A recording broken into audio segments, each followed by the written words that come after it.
After years of city life, Lisa and her boyfriend, Tom, decided it was time for a change. They wanted peace and quiet, a slower pace of life. So when they stumbled upon Halcyon, a picturesque village nestled in a valley surrounded by dense woods, they thought they had found the perfect place. The town seemed quaint, stone cottages, cobblestone streets, and colorful gardens in every yard. The townsfolk were friendly but oddly reserved. Most greeted them with polite smiles or waves but didn't say a word. Instead, they handed them small handwritten notes. "Welcome to Halcyon. We hope you enjoy your stay." Lisa found it charming at first, though Tom seemed more perplexed than pleased. Their rental house was cozy but eerily quiet, with thick walls that seemed to muffle even their own voices. That first night, Lisa commented on how the town felt like stepping back in time. "It's weird, though, isn't it?" Tom said. "Why doesn't anyone talk? The notes are nice, but it's like they're avoiding something." Lisa shrugged it off. "Maybe it's just their way. Small town charm." But as the days went on, the silence became oppressive. Every interaction was through written notes. Even at the small grocery store, the clerk handed Lisa a receipt with the words, "Thank you for shopping with us. Have a lovely day," scrawled at the bottom. One evening, Tom decided to confront the oddity. "This is ridiculous," he said, as they sat at the local diner. "I'm just going to ask." The waitress approached with a pad and pen, ready to take their order. "Why don't any of you speak?" Tom asked, his voice echoing slightly in the quiet space. The waitress froze. Her pen clattered to the floor. The other patrons stared, their faces pale with fear. Slowly, the waitress bent down, scribbled something on her notepad, and handed it to Tom. "Please don't speak after dark. It's dangerous." Tom frowned. "Dangerous? What does that even mean?" Lisa nudged him. "Let it go. If they have some weird rule, it's not our business."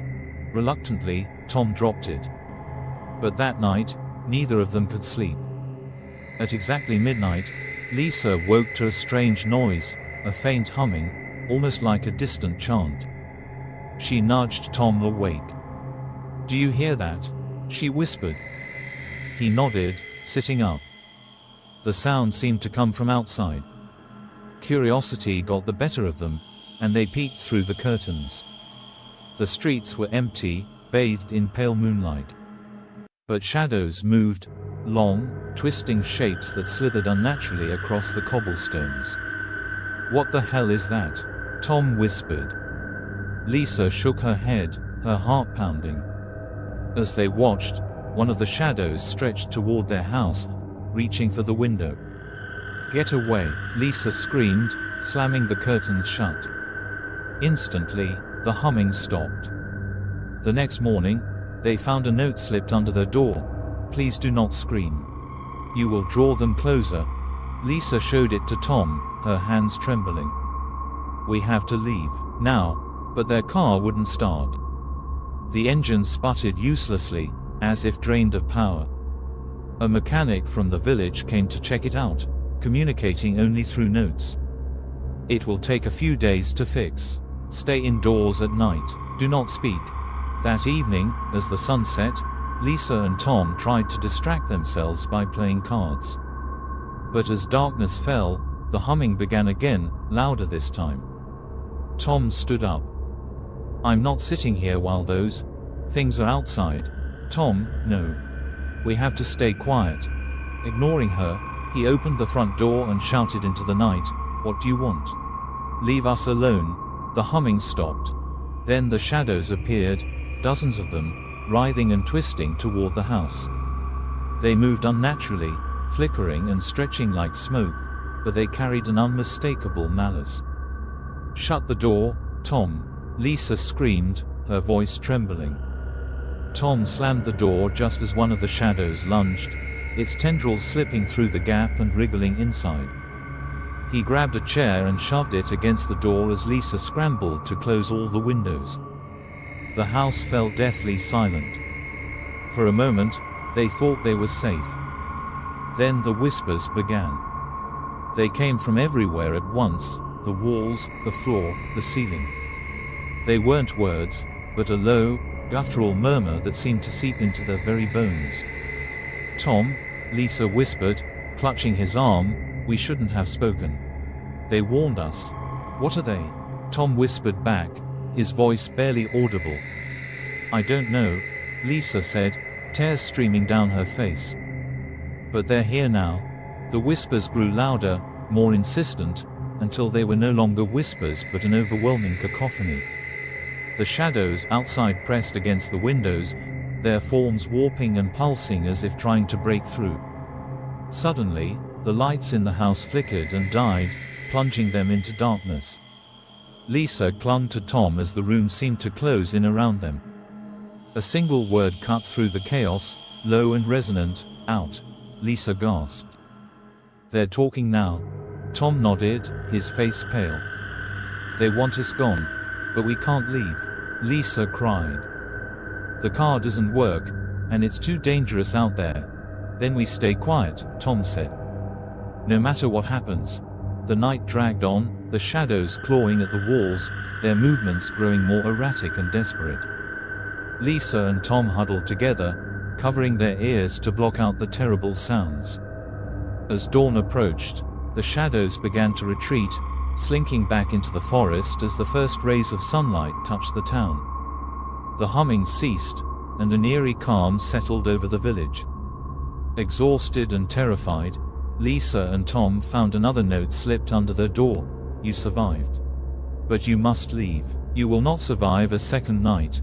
The mechanic arrived later that morning with their car, inexplicably repaired. He handed him the keys along with a note: "The forest keeps them contained, but you must never return." Lisa and Tom didn't need to be told twice. They packed their belongings and sped out of Halcyon, the villagers silently watching them from the doorways, their faces etched with a quiet sorrow. As they left the valley, Lisa glanced in the rearview mirror one last time. The town was shrouded in mist, but she thought she saw the shadows lingering at the edge of the woods, watching. They never spoke of what happened in Halcyon again. But sometimes, late at night, Lisa would hear faint humming in the distance, and her heart would race with the memory of that silent, haunted town.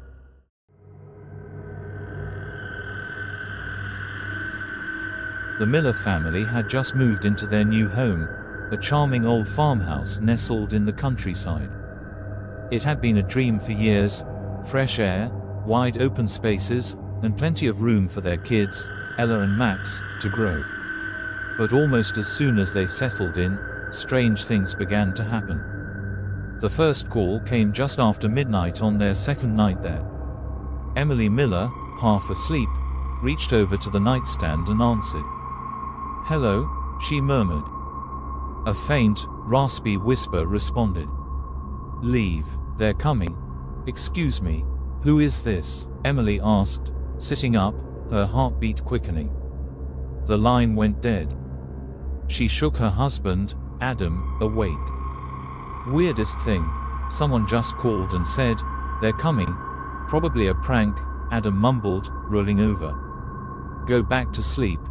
Emily tried, but unease settled over her like a heavy blanket. The calls continued every night at the exact same time, 12:07 a.m. each time. The whisper grew more urgent: "You need to leave. You're not safe. They're watching you. Get out before it's too late." Adam dismissed it as someone messing with them, but Emily couldn't shake the feeling that something was deeply wrong. The kids, too, began to notice strange things. Ella swore she heard footsteps in the attic at night, and Max complained of cold spots in his room. One evening, while clearing out the basement, Emily found an old rotary phone hidden under a pile of dusty furniture. Something about it made her uneasy. It was plugged in, yet there were no wires connecting it to the wall. She quickly shoved it into a corner, deciding she'd throw it out later.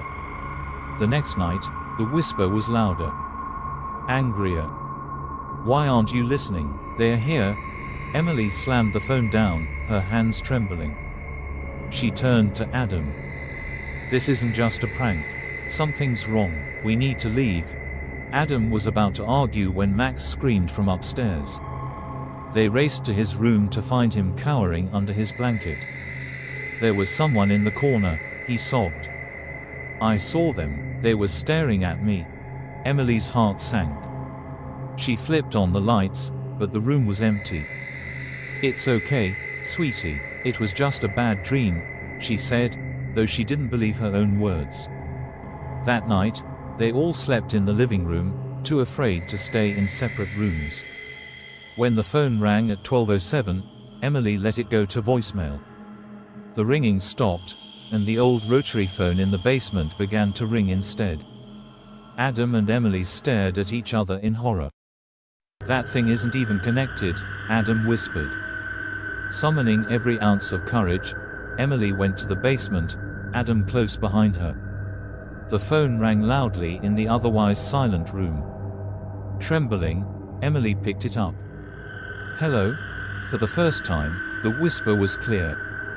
It wasn't a warning, it was a demand. Leave, or you will all die. The lights flickered, and a deep, guttural growl echoed from the shadows. Something moved in the corner, just out of sight. Emily dropped the phone, and they bolted upstairs, slamming the basement door behind them. By morning, they decided they couldn't stay another night. But as they packed, the house itself seemed to resist their leaving. Doors that had been open slammed shut. The car wouldn't start. And worst of all, the phone wouldn't stop ringing. Desperate, Adam grabbed a hammer and smashed the rotary phone into pieces. For a moment, there was silence. Then the whispers started again, not from the phone, but from the walls. They warned you, a voice hissed, low and menacing. The Millers fled the house, leaving behind everything they couldn't carry. As they drove away, Adam glanced in the rearview mirror. The house was dark, but in the attic window, a shadowy figure stood watching them. They never went back. Weeks later, they learned that the farmhouse had a dark history. Decades ago, a family had disappeared without a trace, leaving behind only the words, "They're here," scrawled on the basement walls. No one had lived there since. The Millers were lucky to escape, but they would never forget the warnings of the night caller, and the horrors they narrowly avoided. Трава работала, прикопали, ай, сектор, palhaço, oi, setor palhaço.